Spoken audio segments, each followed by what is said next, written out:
West Ham are on the road this weekend again as we face struggling Watford for our third game of the season. Welcome back to Ange United. I am Anton, of course, and we are joined by Alf, again, another regular on the channel. Alf, how are you, my friends? Yeah, very well, thanks, pal. Very well. Excellent, thank you very much for coming on. We are live, get your comments in, let us know your thoughts on what we are going to say tonight. Watford have obviously entailed a tough start to the season. They have played 2, lost 2, sit bottom of the league. West Ham have played 2, lost 1 and drew 1, and depending on how you look at it, we probably were lucky to draw the game last week. With 1 point, we go to Vicarage Road. What's your kind of general consensus on Watford's, Alf? I'm worried about Watford. I'm worried about they're going to come off 2 defeats. I think they're a better attacking side than we are, unfortunately. I don't think they've necessarily got better players. I just think they're a better attacking side. But they've started, they've had a poor start. Doesn't necessarily mean that, we're going to walk over them. Actually, I fear more for ourselves because of our weak defence and our inability to actually get into the final third and create goal scoring opportunities and shots on goal. I'm a bit concerned about this one, to be honest with you. I think we'll be lucky to get a draw out there. Still, I could call me Still. Sorry, I'm so used to doing a lot of these shows, but still, Alf, we have obviously had a couple of, or 3. The last 3 seasons have been a bit crazy as West Ham fans. Where were you at the start of the season? What was your thinking before we go into Watford and their setup and their style of play and their players? What was your kind of general consensus on West Ham at the start of the season? And are you in kind of panic mode, or are we as a generic fan base panicking? I'm not in panic mode. But I'm very disappointed. Every season or every summer, I hate the summer because I hate the transfer window. I hate all the speculation. But at the same time, I'm really excited for what's in store for the new season. And I always go ahead before the start of the season thinking we can win the league, we can win the FA Cup. Yeah, call me stupid, deluded, I don't care. But I've got that positivity until the very first game. Yeah. And then it kind of drains away quite quickly. And then unfortunately, I start picking holes in where we're going wrong and our application and all that kind of stuff. So I was really optimistic. And I think I was really optimistic because of the couple of signings that we made. But I always knew that we were going to be struggling in defence. But I thought going forward would be great. I thought Fornals was going to be our best player. Yeah. Haller, however you pronounce him. I thought he was going to be fantastic as well. And it just... I know it's only 2 games in, but it just hasn't happened. Obviously, Anderson and Haller were injured last time out. But Fornals just really hasn't done it for me either. A couple of comments coming in the group, and there's Alf just wanted to kind of let you know that they're saying there's a bit of echo in mine. So guys, while we're on live, I'm going to pull the microphone out and we're going to come through my computer, and hopefully that makes a bit of a difference. Alf, can you hear me? Yeah, I can hear you. Excellent. Can you let me know, guys, when you're watching this, if you hear any of the audio problems at all? Turn your volume down. Pardon? Turn your volume down because it's reverbing. Right, got you. And so we were talking about the news that Troy Deeney is going to be missing for this game. Alf, how much of a positive is that to West Ham? I think it is a big positive because he's that kind of bull up there, isn't he? He's the one that kind of gets them going. He's the one who doesn't necessarily have to play well, but he'll get a nick a goal, or he'll score a penalty, or something like that, or he'll just make it really uncomfortable for us. Yeah. And again, with our frail defence, I think they're good at putting crosses in. Watford. I think they're going to exploit our weak sides, our left side, our right side. I think they're going to be putting lots of crosses in, and if they get the ball up to whoever's up there, I think there would have been more of a threat with Deeney there. But whoever they've got up there, I think they're going to cause us trouble. I mean, they've not performed well in the last 5 Premier League games in particular, and in one of those last 5 Premier League games for Watford, West Ham did go to Vicarage Road for the last game last season and thump them, to be honest. And but it is a whole new ball game. There's been a new players come in and out. Again, West Ham have hit this bumpy road of a start of the season. And is it a common case of you're not doing well, up step West Ham to give that team that confidence? Do Watford, do you think teams look at West Ham like that? Like, we're so up and down and they'll exploit our negatives and our biggest issues? Yeah, definitely. I think teams have sussed us out completely. That I think they know that, you know, every season or every time they play us, we are. I'm not saying we're pushovers, but we're unpredictable. And on our worst day, we can be terrible. Yep. On our best day, we can put up a good fight. I still don't think that Pellegrini gets game-to-game tactics right. I still think that he still tries to play one-dimensional. In other words, he wants to play his Pellegrini way, as opposed to playing according to the players he's got available and the opposition. Yeah. I was really disappointed in the way we played against Man City. I thought we were just lucky against Brighton, and I think we'll be lucky against Watford to get a result. Yeah. I mean, Watford's. They've got quite a few players out. Alf. Yeah. Their newest signing, Sarr. Obviously, Troy Deeney, who's going to be a massive miss for them. Bashiru. Yeah. But one player that can he's only made a substitute appearance, but he did sign for them on a free and was linked to West Ham over the summer, is Danny Welbeck. Is that another? I mean, is this an opportunity for someone like Danny to come in and step in? I mean, it is a fear as a West Ham fan that players and teams look at West Ham and go, here's an opportunity. Troy Deeney's out. Danny Welbeck, we know on his day Danny Welbeck's a decent player. I'm not saying he's a world beater in any way, but we've seen what he is capable of when he does play well. And if he does play well and he stays injury free, is that another concern for you based upon West Ham's defensive record? Yeah, look, in my nightmarish Saturday, Danny Welbeck could score a hat-trick, and guess who supplies each pass to Danny Welbeck? Domingos Quina. You know, he bloody does it all, and then he gets the fourth goal against us as well. That'll be my nightmare scenario. I think that whilst I've been kind of almost praising Watford here a little bit, and whilst I don't think their relegation potential, I think they overstepped themselves last season. I think they did too well, from where they should be. I think we kind of did about where we should be as well. And as Burnley did the season before, they did better than they should have done. I've got a sneaking feeling, not because of these two results that Watford have had, I think that Javier Gracia is going to be a contender for the first sacking of the season. Right, okay. I don't know why. I've got a sneaking feeling about it. I want an explanation, Alf. You need to give me that explanation. Okay, well, I was only joking with that. I tell you what. Let's look at the history of Watford.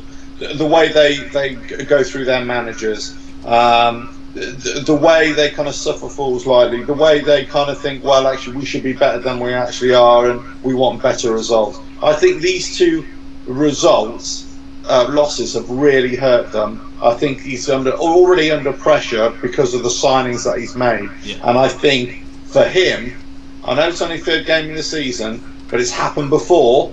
Let's not forget with De Boer against Crystal Palace a few years ago when he got sacked after 3 games, didn't he? But I think if we beat them, hopefully we beat them, I think he's going to be under an amazing pressure. Watford's teams, when you look at them and you start to look at their individual players, Alf, there are some decent players there. Every week we do these shows and some of the opposition fans come on and say that we don't praise the opposition. You need to remember, though, we are a West Ham channel, so we're going to try and dissect your team as much as we can. What are you saying, Alf? praising. I'm not praising anybody else. Crikey, I don't even praise our own team. Never mind anybody else. And to back that up, all you need to do is look at Alf's West Ham grumble every single week that he does, because usually we're trying to do some positive shows, but unfortunately West Ham don't produce that sort of content for us. So it's always basically walking to the stadium, everybody darts off, clears the path. Here comes Mr. Grumble. That's it. Everybody leave. But you've just got to look at players like Decor, who last season hit the ground running. Capu. One player I really like, I've always liked, is I can't even pronounce it, Delafoe. Yeah. I mean, if you look at his career, he started off in the wing and he started working his way up, attacking midfielder, and then he's playing up front for Watford. It's another attacking threat. He can always switch in alongside Danny Welbeck if he does start. And again, I just think my biggest concern is looking at, we'll come on to West Ham in a minute, but are they going to try and attack with pace? Because there's pacey players there, and we can't seem to handle those pacey players at all. And then there's havoc in the middle of the defence that leaves us wide open for players just to go attack.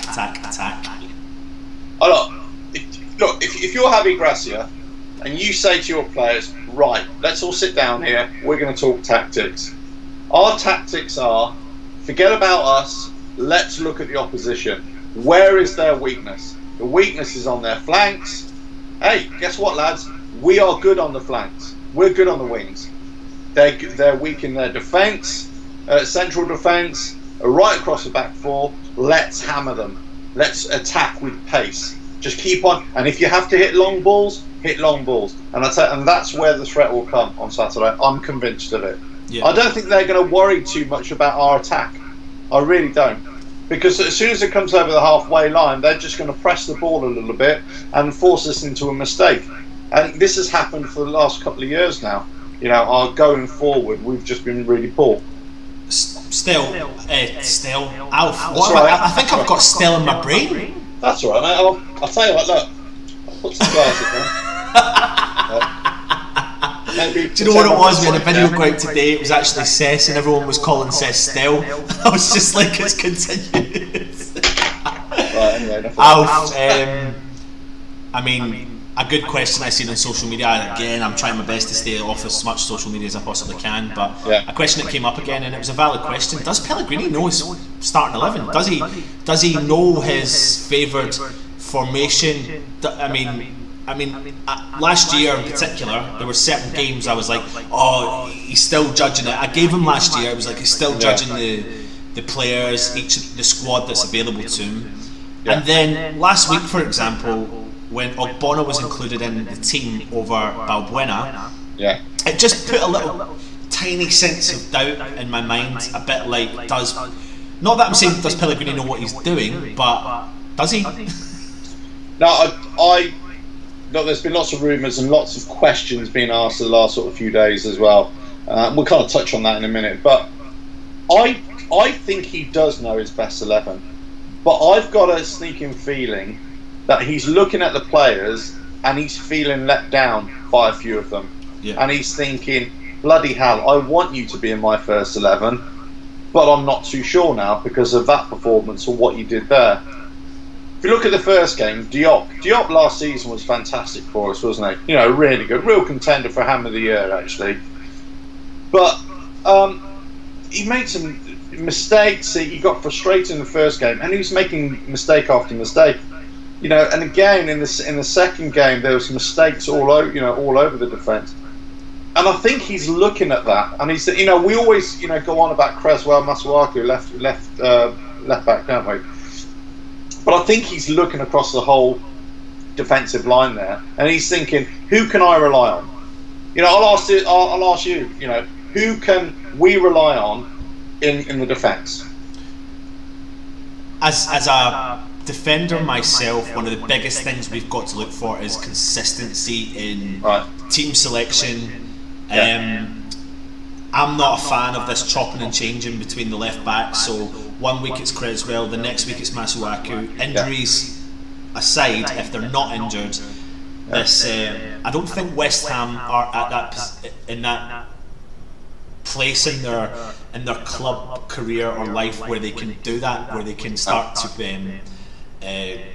switch up the squad a little bit and just swap these kind of players. So we need that consistency. So you look at last year, you had Fredericks when he was fit. Then next week you had Zabaleta. Then you had Fredericks. Then Zabaleta. Then you had Masuaku, Creswell, Diop, Balbuena. Balbuena gets injured. Ogbonna comes in, and there's no consistency throughout that back line. So for me, I think that you can't drop a player of Diop's ability, even though he has had a couple of nightmares of a couple of games, because all in all, his career so far at West Ham has been a good career. I don't think players like Ogbonna deserve to start, because out with jokes aside, I don't think he's a great centre half. I think he's a calamity more than anything, and I think he does cause a lot of problems. He's the silent problem in our back line, because we're so concerned about Creswell and Masuaku, and then so concerned about Ryan Fredericks and Zabaleta, that we never really concentrate on the two centre halves. And when last season we went through that spell, we just don't have that consistency with those centre halves, and that's why I find it's really important, albeit that Winston Reid is injured.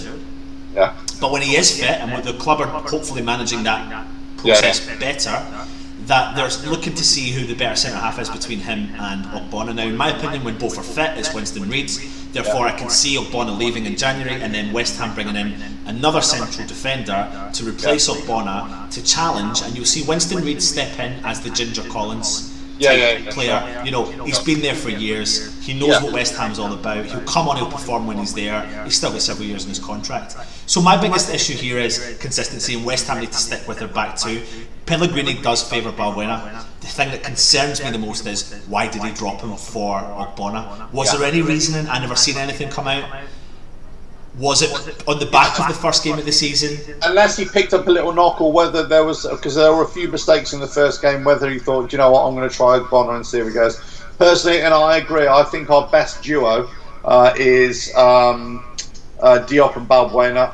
You know what? I actually really enjoyed watching Balbuena last season. And I just thought he was brilliant. I actually, I forgave him the mistakes he made. I just thought he was brilliant. And the quicker he can come back into the back line, the better. But we've got these two defenders that it was their first season in the Premier League last year. West Ham didn't have the greatest of years, but they've done well, and therefore for me that's our centre half pairing. Now, Pellegrini, in my opinion, needs to make the decision now who is going to be his favoured left back, and needs to tell one of these players that you are going to be my favoured left back. I know Masuaku signed this new contract, but I just can't help but feel, I've said it all along, I think Pellegrini favours Creswell. I think he does, and I think what he's trying to do is coach out the Creswell that we saw when he first signed for the club. Because if we get that Creswell back, that's worth assists to the club. He tracked back a lot. He never made these crappy passes that he's doing. His confidence has dropped. I don't know if that's whether to do with the fact that maybe he expected to leave the club when he did do well, and maybe clubs like Everton and Liverpool were sniffing around and he didn't get that move. I don't know if it's anything to do with that, but it's just a concern for me when we've got enough defenders there, in my opinion, Alf. Between, we've got this young lad in now who can play the left position, centre half, or even left back. Ogbonna's got the opportunity to play left back. We've got Masuaku, we've got Creswell, we've got Fredericks, we've got Johnson, we've got Zabaleta, we've got Diop, we've got Balbuena. So we don't really have an issue. I mean, you look at them individually on paper, they're decent players.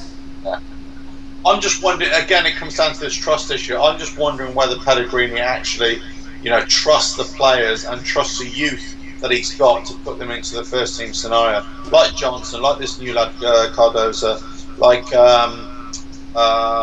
who else was the other lad there? Fredericks last season, when he was kind of chopping and changing with Zabaleta as well. The newer players or the younger players, they're coming in. The problem along the back line, we're kind of focusing on our defence when we really should be looking elsewhere. But so, unfortunately, the lacking of confidence in the two central pairing, whoever they are, actually a lot of the time it isn't even their issue. The problem is you've got the weakness on the left side and the right side, and Ogbonna's looking over his shoulder as well.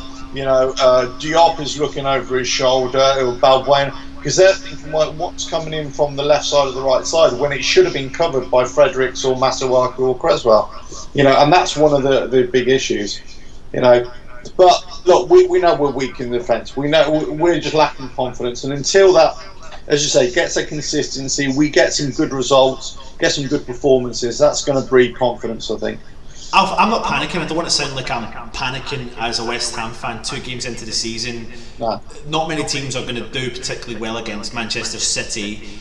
I get your point, and it does frustrate me that we set up wrong and didn't go about that game right, because it's your kind of. I'm not saying you should treat that like an FA Cup final or a cup final, but maybe you kind of should treat it like a cup final. I contradicted my comment in one sentence.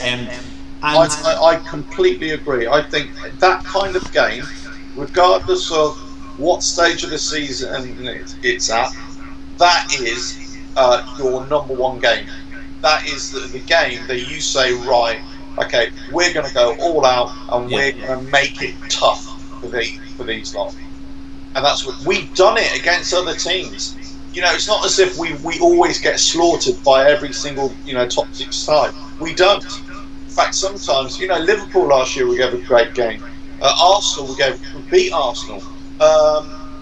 Spurs, I can't remember the Man United one as well. But look, we've done well against these these top 6 teams. So we can at Chelsea we always seem to turn up as well. So for Man City, for them every season to come down to us and put 4 or 5 past us, it's just not good enough. It's not. No, it is frustrating. It is frustrating. If you can't help but think though, if you remove that game from the equation and Brighton was the first game of the season, we draw 1 each and we're on 1 point after 1 game, the fans ain't going to panic as much. It's not. Go to Brighton, who we historically struggle with in the Premier League, and get a point away from home. You would probably take that midway through the season. On paper you would think, on paper, please fans, remember, if you're watching this and you're a Brighton fan, I'm not trying to offend you, but on paper, you look at transfer fees, etc., when you spend it on players, you would think West Ham would go and do really well, or try and go for the 3 points, but they got the point, and that's what's the biggest thing. We're off and running for the season, not in terms of wins, but it took us 5 games to get our first points last season, and this season it's taken us 2 games. True, but let's just analyse this game, okay? Brighton, we stole that point. We shouldn't have got a point. We stole that point, and you could even say we could have even stolen 3 points if we got that that chance towards the end of the game. The point is, and it comes down to Pellegrini again. I'm going to have to point this at him. You've got 2 huge central defenders in Brighton, and they play no nonsense football at the back, right? And you stick Hernandez up there by himself, and you're not even playing football to feed into it. So basically, where are the tactics to go up against that sort of defence? You're never going to break them down with a small guy like Hernandez. Never. It's never. I know he scored in the second half and all that kind of stuff, because the ball he received actually played to his advantages, and that was only once. So that's why we're going to struggle against this sort of type of team. And that's going to put it down to Pellegrini. Yes, we missed Haller. In that kind of scenario. But Haller isn't the only option that we've got. Obviously we've got Hernandez, Chicharito. We've got the new lad, Ayeti. Or Jetty, however you pronounce it, so there are options, for us to do that, but we're just not good enough going forward. Positive news, though, coming out of West Ham is that let's not be positive. I don't want to be positive. Sebastian Haller is back, as is Felipe Anderson and Mark Noble, of course. Well, that was going to be my next question to you. Do we need Mark Noble back? Yes. I am. Do you know what? Alf, I don't know, since we've been doing YouTube, which is now in our 3rd season, it's this constant debate about Mark Noble, but he has easily performed better than he has performed worse. He has probably performed more consistent than many other players. He has stepped up when we've needed him to. I am not by no means saying that he needs to start week in and week out, but we absolutely, and I mean that, need him in this squad and probably need him for 20 games-ish a season. I think this is, I'm not saying he will play, but I can see, you have mentioned that West Ham have set up, and we all have mentioned that West Ham have set up wrong in the last 2 games. Yeah. Mark Noble, in his best form, would he have added value to those last 2 games? Definitely. Would he have gone in for those tackles against Manchester City to get the crowd behind the team, to get the players moving forward, to do the exact same away from home, to bring that motivation? He sometimes is, he sublime passes that can penetrate a defence. He nips in with a goal here, there and everywhere. You know, there's something to be said when we sit at the beginning of the season and we always talk about all these players that West Ham sign and our midfield looks fantastic. But then Mark Noble debate comes back up, and right now when I look at the first 2 games of the season, he would have added value to West Ham. Therefore, for me, he potentially could start. I don't think he'll start this game because of his injury and he's just back to fitness. But it will be interesting. I think we've missed him though, because things like captaincy, like that's another thing. I'm not saying I don't know if that concerns me.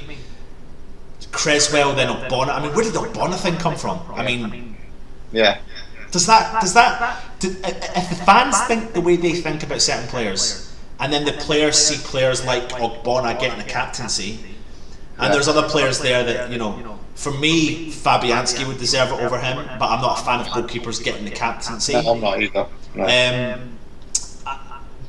Declan Rice. Yeah. You watch him in a game, Alf, he talks, he doesn't stop talking, he doesn't stop organising, and Ogbonna is being spoken at to get organised, not organising other people, and Creswell looks just really quiet in a game, so we just missed that Mark Noble. What's your thoughts on Mark Noble? I think that he is heavily criticised, unfairly criticised. Now, I've always said you can't compare Mark Noble quality to some of the newer acquisitions that we've got in terms of, you know, quality, that you know, their international appeal or everything. However, they are not a scratch on his endeavour, his application, and the way he wants to play for the side. You know, no matter what you say, and this is one of my biggest criticisms against any player of any team, if you do not put in, you know, your whole heart and soul into a performance, then as far as I'm concerned, pack your bags and bugger off. I don't want you at the club. It's as simple as that. However, I can never remember ever seeing Mark Noble play and ever thinking that. Never. I remember I was at the Burnley game when, you know, we had the invaders on the, you know, a couple of lads that went on the pitch, and he wrestled, you know, one of the players to the ground, and he was getting slated, you know, for that. But I tell you what, that just shows what it means to him. The emotion, the passion, to grab, whether he was right or wrong, that's a different story. But he's the one who got hold of the lad and said, bugger off, you know, and that's it. And that's what we need. We need fighters. We need, as you say, leaders. Sometimes, do you know what? It's not about being world class. It's not about being world class player of the year. It's about having a balance in the team. Absolutely. That's my last video as well. We're unbalanced. We need a balance back in the team. We need the fighters. We need the grafters. We need the skill players. We need the speedies, and, you know, we need the goal scorers. And we just haven't quite got it yet. I see him coming back as a boost. I don't see him starting, no, Alf. I really don't. Just solely down to the fact that he's not had a chance to start the season, whereas Anderson's had a really strong pre-season. Sebastian Holler's had a strong pre-season. So them coming back from injury, I think it's a no-brainer for me personally that they start, because I do think we missed that, his presence up top. Yes, we've only seen him once in the Premier League, but he is capable of causing problems, and Anderson is capable of creating opportunities and causing a lot of problems moving forward. And you know, maybe we are going to see this, his favoured starting 11 now that most of these players are fit, because I think the only player that's not available for Saturday is Winston Reid. And for the first time under Pellegrini's reign, he's got nearly a full squad, like 99% of a full squad to choose from. Pellegrini said right at the start of the season, he said this is the first time that he's been able to have two players in every position. What he didn't say, that he hasn't got two good players in every position. And that's a problem. So we have got a left back issue. We've got, right back issue. We've got possibly a centrist, but we've got a striker issue as well. In terms of that quality. Until, as you say, it's not quite there yet. We've got the players. If they're all fit, again, it's all fit, and it's where they play and how Pellegrini sets up. I would love to see Pellegrini change formation for different types of games. I'm not sure he will, though. I'm not sure he'll, and I think that's going to hurt us. I think that against these kind of teams like Watford, who like to play on the front foot, I think we have to adopt a bit more of a defensive approach. Not be defensive, but just be more resolute in defence and protect the back line. And that may mean, packing out the midfield a little bit. But I've always said when packing out the midfield, that doesn't mean you play defensive midfielders. You actually play one holding midfielder, let's say, but you play four other midfielders who are wanting to go forward and support, whoever's the lone striker is. Yeah. I'll put this question to you then. And I'll put this to all the people that are watching. The comments are a bit lively just now, so make sure you come in and let us know what I'm about to ask. They'll probably all slate me off, saying, shut up! They'll probably slate me off for the next comment. I'm going to bring up Javier Hernandez because he played the last game and he did score a goal. Now, well taken goal as well. Stick with me on this one. You listen to TalkSport and you listen to a lot of the mainstream media sports analysis, and you get a lot of main retired prolific goal scorers that are on there, and they constantly talk about when a striker takes a chance, they're often running for the season and the momentum's built for them. My biggest concern, whether you like Hernandez or in particular any striker that West Ham have ever had, when they have hit the ground running or scored a goal, unless you are John Hartson, Paul Kitson, or I don't know, forced into have no other choice with Carlton Cole, etc., the player's been dropped for the next game. Now, whether Hernandez played great or not, he still chipped in with a goal, and his goal is what gave us the point. Is there something to be said that Pellegrini will do his change of formation? He was favouring sometimes last year 4-4-2. Can you see a Sebastian Haller and Chicharito partnership? Big man, small man. We talked a lot about it last year with Andy Carroll. If he was ever fit, he's gone. Sebastian Haller's there. His hold-up play looks phenomenal, and it looks like it would feed into the type of play that Hernandez would like. I mean, is there food for thought in playing them two together? Absolutely. I'm convinced. Absolutely.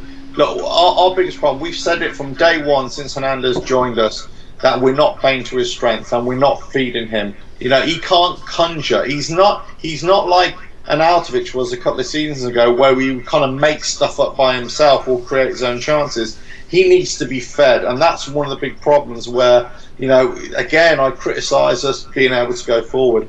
But if he's playing in a two with Haller, who can hold up the play and actually feed him, plus have forward runners from, the midfield, Lanzini, Anderson, whoever, let's say Yarmolenko, who has an appearance as well. If we can get those players, actually, Fornals, if he plays as well.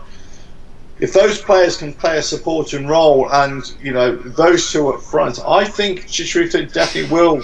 One of his biggest frustrations, let's not forget, last season last season definitely, was that he was being dropped, or he would score, and then he wouldn't be in the team the next game.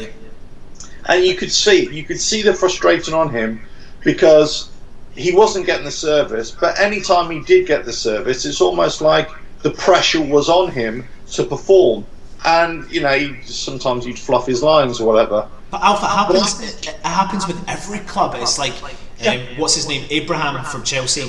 If he'd have put that chance away in his first game of the season, he would have been up and running, off he went, probably starting week in and week out. But the next week Giroud starts and Abraham's dropped, so his confidence has dropped, and it's like he's got to reset and start again. You've got to think back to the time when not that I was his biggest fan, but Caleri, the talk about that game against Bournemouth when he had that one-on-one chance with the keeper and he hit it wide. You know, strikers say that if he put that chance in that goal, his momentum was there, and he would have maybe hit the ground running for the rest of the season. I mean, I'm just saying, making a point about that, and I can see that happening.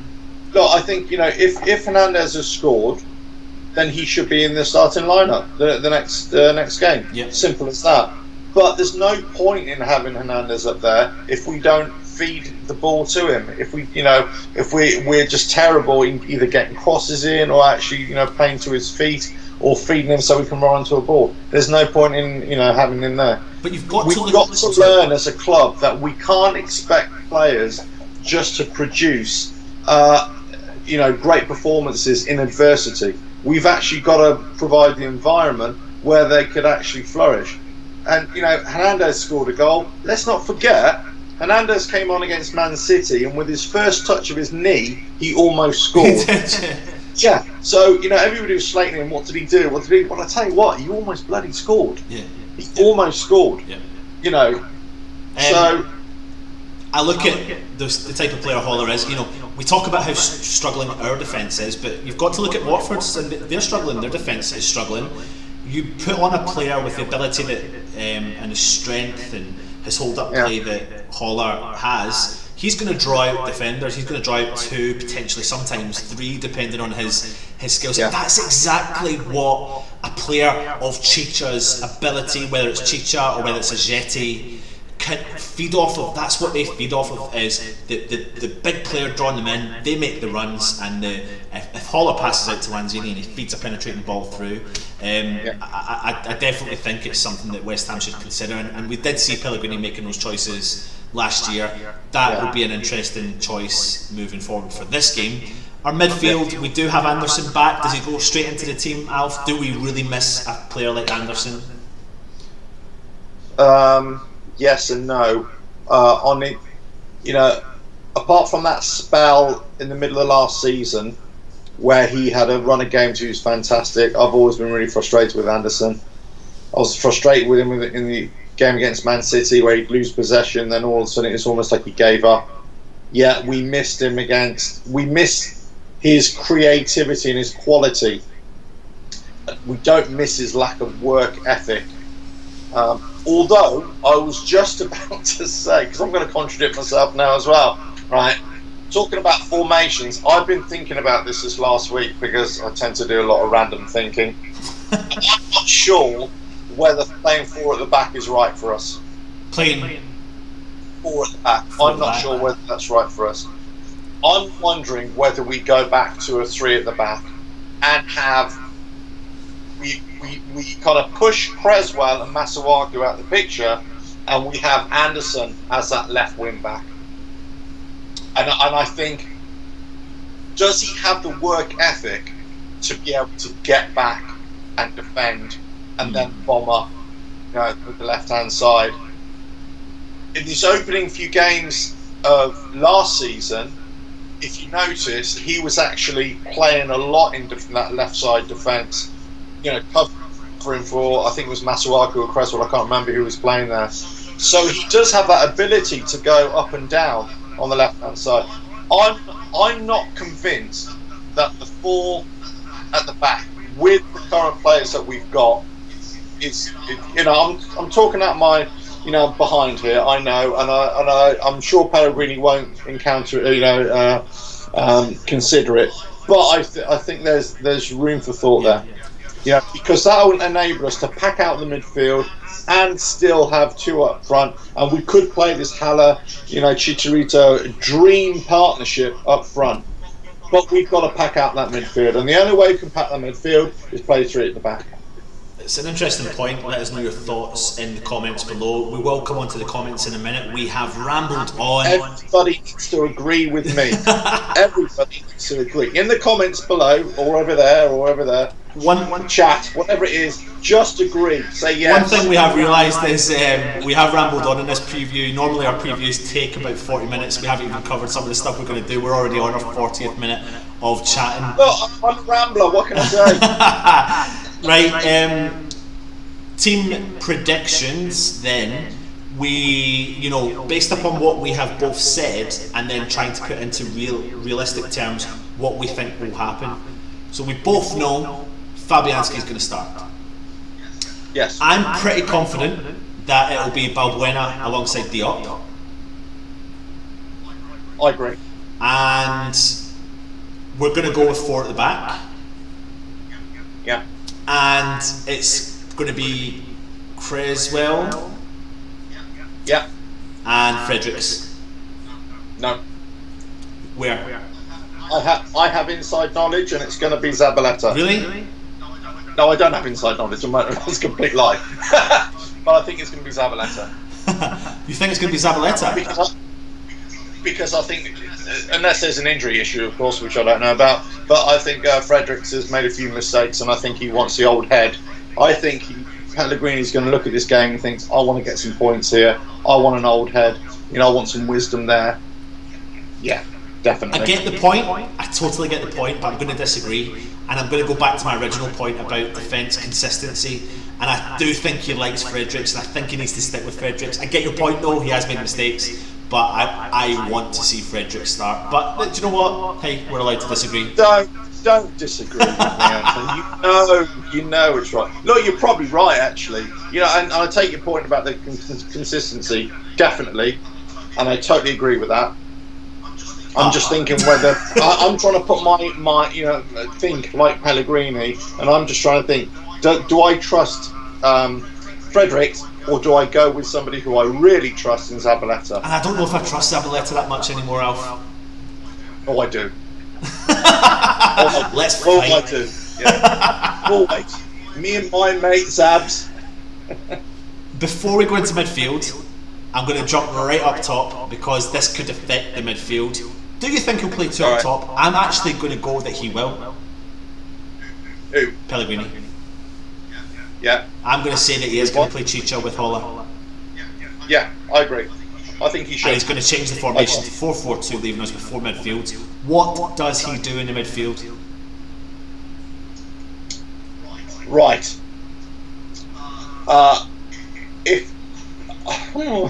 Okay. I would go Rice Wilshire in the middle, and I would go. Mate, I'm going to change it up completely. I'm going to go Lanzini left and Anderson right. So Rice, Wilshire, Lanzini, Anderson. Yeah. I like it. I'm going to go as a starting 4 midfield. As a starting 4 midfield. And do you know what, Alf? A lot of people might watch this video and think, what the hell are these 2 guys talking about? But we have to look at Pellegrini's track record with changing formations coming up against certain teams. Yeah. He is well known for doing it, and I can actually see him doing it for this game in particular. Whether they start like that or whether they swap over, during the game, I wouldn't be surprised as something like that, because Anderson can play that side, and he can play. Obviously, he plays left a lot. He should be more versatile than he actually is. Same with Lanzini. But I'm not convinced Lanzini on the left is going to be best for us. It really depends whether. Yeah, the problem actually isn't Lanzini Anderson. The problem is having Wilshire and Rice together. That's what screws up the midfield a little bit. That's why I much prefer to have a 5 in midfield. Yeah. So you have Rice behind, sitting behind Wilshire, I don't know, whoever, Lanzini, Anderson, in the centre there. Yeah. But look, we are missing the main player for us, really. Actually, it should be Antonio. In this kind of game, Antonio is the kind of player that actually might, cause a bit of trouble for Watford.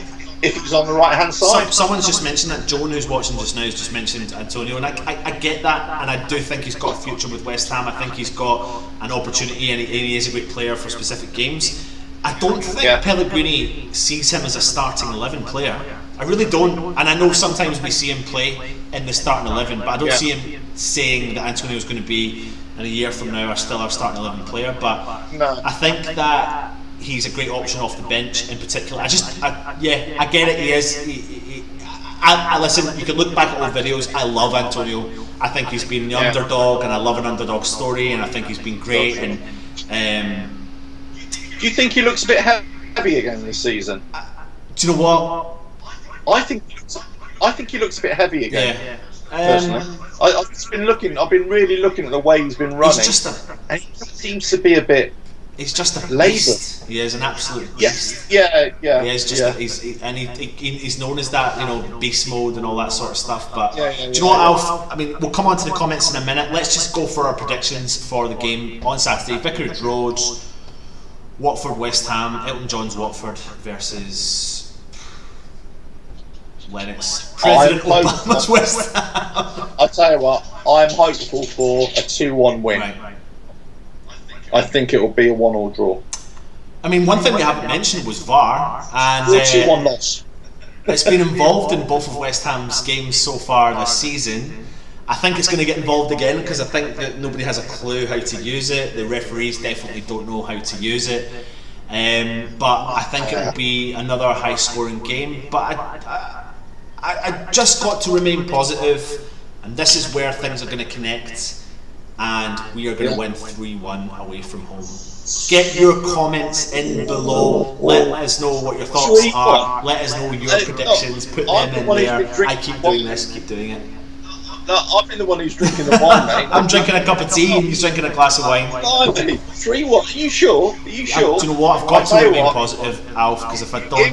If that happens, I will eat my hat. And I do have 2 hats. I've even got one here, right? I will eat it. There's no way in hell. That's your match day hat. That is my match day hat. That's right. Attention to detail. Attention to detail. Listen, quick fire question. That's right. Man to watch from Watford. Fair. Same. I agree. Man to watch for West Ham. I think it's a fast player. Man to watch for West Ham. Do you know what? I think Lanzini. I'm agreeing. I'm right on your level. Lanzini's the man. Yeah, he's had a good start to the season. Actually, I'm quite pleased with him. And he had a good. Let's not forget, he also had a great pre-season as well. So absolutely. I'm going to quickly jump in here in the comments and just give you what people have been saying. People were saying the Brighton game wasn't great at all. The defence for the last 2 years have always been a weakness. We sound like we can have probably our strongest team if Pellegrini chooses it. We've got some people in from America watching, which is great. Hope you are well. Someone's saying here, if we go out of both cups and finish 11th, does Pellegrini go? What we'll do is we'll come to you with a gift of the gab next week, and we'll bring all that stuff up and get all that stuff out during the gift of the gab. Well, I'll tell you what. I think we should cover it now as well. What? That one, because that's quite an interesting point. But carry on. A couple of people here are saying they think Pellegrini's the problem. They really do. I'm just trying to read through what they're actually saying if they give me a reason. I'm not panicking yet. There's a lot of football to be played, but I'm definitely looking for an improvement in pace and hard-nosed football soon. Need to improve every season. If we go on another losing run, the fans will turn so quickly. Forever is on saying at the moment there is 3 teams worse than us, but I'm fed up of saying that every season, to be honest. And I do agree there is 3 teams worse than us, but eventually there won't be 3 teams that are worse than us. So we need to start getting points on the board. People are delighted Andy Carroll's gone. A lot of people agree with Chicha and Holler starting up top together. A lot of people are really behind it. In actual fact, people are so behind it. There were so many comments on it that eventually someone said, "Guys, we agree with you." So I think that was the biggest thing to stop talking about it. That's right. No, I told you, do not disagree. Just Yeah. Agree to everything I say. Yeah. Ignore Ant because he doesn't know what he's talking about. And finally, John has come on and said, Alf, you'll be eating your hat live on YouTube, so be prepared. I'll tell you what. What's his name? What's his name? Joan. Sorry, Joan. It's a lady, right? Joan. I will start eating it now. Look, honestly, there is no way my favourite hat is getting eaten. No chance. Well, do you know what, Alf? I hope you are wrong. Do you know what?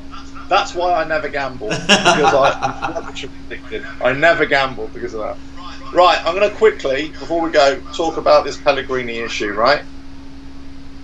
I'm not panicking at all. And I think there's a long way to go before we even go down that route of Pellegrini issues, and whether he's the right man for the job. I think he's the right man for the job, but he hasn't got it right just yet. I don't think the players have got it right either. I question from the very first game last season about his tactics, his game-to-game tactics, and how he faces off against another team. I also question his style. I much prefer a manager who was much more on the touchline, much more vocal, much more, getting encouraging the players and everything. And so many times I just see him just sat there, or just quiet in his pensive mood. I was having a chat with a girl on the Twitter this week, and I very rarely do Twitter, but it just so happened to flash it up, and she put out this question. I was like, oh yeah, I think it was like, who would you prefer, Wenger or Ferguson? I was like, Ferguson, all day long, no problem. Proven winner, all that kind of stuff, and he could give it when he needed to, and he was there, and that's where I see an issue with Pellegrini against some other managers that not only that we've had but other teams have had. It's just not there, and I think tactically, if we're going to talk about Pellegrini against the other white elephant in the room, Mourinho, right? Would Mourinho have done better in a game like that? I think he would have done. I think it would have made us pretty, don't get me wrong, and it would have made us a pleasure to watch. And I'm definitely not saying he should be our manager, so before all the comments come down and saying, what you're talking about, I'm preempting that, okay? Because I'm not saying he should be our manager. Yes, you are. But what I'm saying is, tactically, he has proven to be a better tactician than Pellegrini has been. He would have been. We would not. We might have lost. We might have lost 2-0, whatever, but we wouldn't have lost 5-0.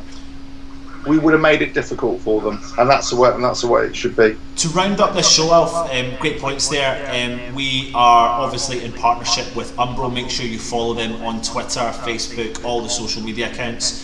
We are giving away tops this year, so keep an eye out on our competitions, which is great. We're also in partnership with the Official Supporters Club, so when they officially announce where they're going to be based, please get yourselves down there, because we'll have representatives from Irons United doing fan cam videos, reaction videos, reviews, etc. So get yourself down there for the comments. We're also partnered up with a few other social accounts, Hammers Polls in particular. It's actually quite a good account. They poll out questions and let you answer between 1 to 4 answers, and whatever comes out on top gives you the kind of the basis of it. So maybe they can take some of the questions we've asked tonight. Would Mark Noble start for the game against Watford? Will West Ham play 2 up top, Chicharito and Sebastian Haller? There's another question for you guys at Hammers Polls. And what style of manager would you like? Would you like an Arsene Wenger or a Sir Alex Ferguson type manager? That's it, another Hammers poll. Will Alf eat his hat? Will Alf eat his hat based upon Anton's prediction for the game on Saturday? Please make sure you subscribe to the channel. We are very close to getting this sorted, audio sorted, streaming sorted. 3rd year in. Just like Pellegrini, he's very close to getting it sorted. Yeah, Pellegrini's very close to getting it sorted. He's this close. Yeah. He's this close. That close. Yeah. Hopefully he'll get it sorted this weekend. Fingers crossed. when we win 3-1. and Alf eats his hat. Get your thumbs up, get the comments in below, hit the subscribe, follow Alf on all the social media accounts, follow all us guys on the social media accounts, and let's just get behind our lads. Thanks for tuning in. I've been Anton, he's been Alf. Come on, you irons.